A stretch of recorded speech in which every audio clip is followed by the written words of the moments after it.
ಗೆದ್ದರು 11 ಈಗ ಅವ್ರದ್ದು ಪರಿಸ್ಥಿತಿ. 2 ಗೆದ್ದರು ಸಹಿತ ಅವ್ರು ಎಷ್ಟಪ್ಪ ಅಂದ್ರೆ 14 ಅಥವಾ 15 ಅಂಕ ಮುಟ್ಬೋದು. ಆದರೂ ಅವರು ನಂತರ ರನ್ ರೇಟು ಅದು ಇದು ನೋಡುವಂಥ ಪ್ರಸಂಗ ಬರ್ತದೆ, ಸಾಧ್ಯತೆ ಕಡಿಮೆ ಇದ್ದಾವೆ. ಇದು ಲಾಸ್ಟ್ ಟೈಮ್ ಚಾಂಪಿಯನ್ ಆಗಿತ್ತು ಅನ್ನೋದು ನೆನಪಿಟ್ಕೋಬೇಕಾಗ್ಯದ. ಇನ್ನು ಲಕ್ನೋ ಸೂಪರ್ ಜಾಯಿಂಟ್ಸ್ ಮುಂದಿನ 2 ಪಂದ್ಯಗಳು ಗೆದ್ದರು ಸಹಿತ ಏನಪ್ಪ ಅಂತಂದ್ರೆ ಅದು ಈಗ 11 ಪಂದ್ಯ ಆಡ್ಯದ, ಇನ್ನು 2 ಆಡ್ಯದ ಅದು ಮುಗಿದು ಹೋಗ್ಬಿಡ್ತು. ಅದ್ರಾಗ 16 ಅಂಕ ಹಾಕವ. ಯಾರೊಬ್ಬರು ಸೋಲ್ಲಿ ಅಂತ ಬಯಸ್ಬೇಕಾಗ್ತದೆ. ಈಗ ಹೆಂಗೆ ಹಿಂದೆ ಬೆಂಗಳೂರು ಮಾಡ್ತದೆ ಹಂಗೆ.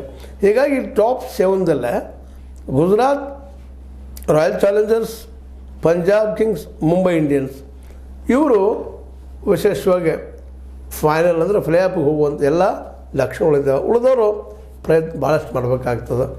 ಭಾಳಷ್ಟು ಅಂದ್ರೆ ಏನು, ಭಾಳ ಹೋರಾಟ ಮಾಡಬೇಕಾಗ್ತದೆ. ಅದೇ ಮತ್ತು ಲೆಕ್ಕದ ಮೇಲೆ ನಿಲ್ಲಬೇಕಾಗ್ತದೆ. ಯಾರು ಸೋಲ್ಲಿ ಇನ್ನೊಬ್ರು ಗೆಲ್ಲಿ ಅನ್ನುವಂಥ ಸ್ಥಿತಿಗೆ ಬಂದಿರ್ತದೆ.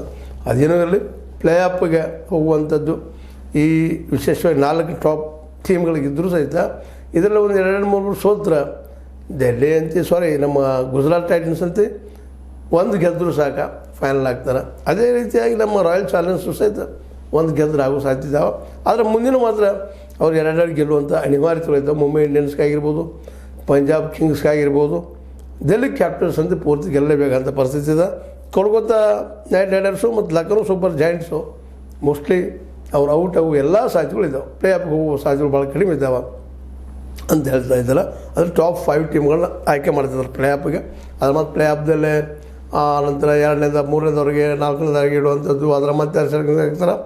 ಯಾರು ಗೆಲ್ತಾರೆ 4ಕ್ಕೆ ಟಾಪ್ 4ದಾಗ ಬರುವಂಥದ್ದು, ಅದರಾಗ ಸೆಮಿಫೈನಲ್ಲ, ಆಮೇಲೆ ಫೈನಲ್ಲ, ಹೀಗೆಲ್ಲ ಮಾಡಿ ಆದಷ್ಟು ಸೋಸಿ ತೆಗೆಯುವಂಥ, ಗೆಲ್ಲುವ ಅವಕಾಶ ಎಲ್ಲರಿಗೂ ಸಿಗುವಂಥ.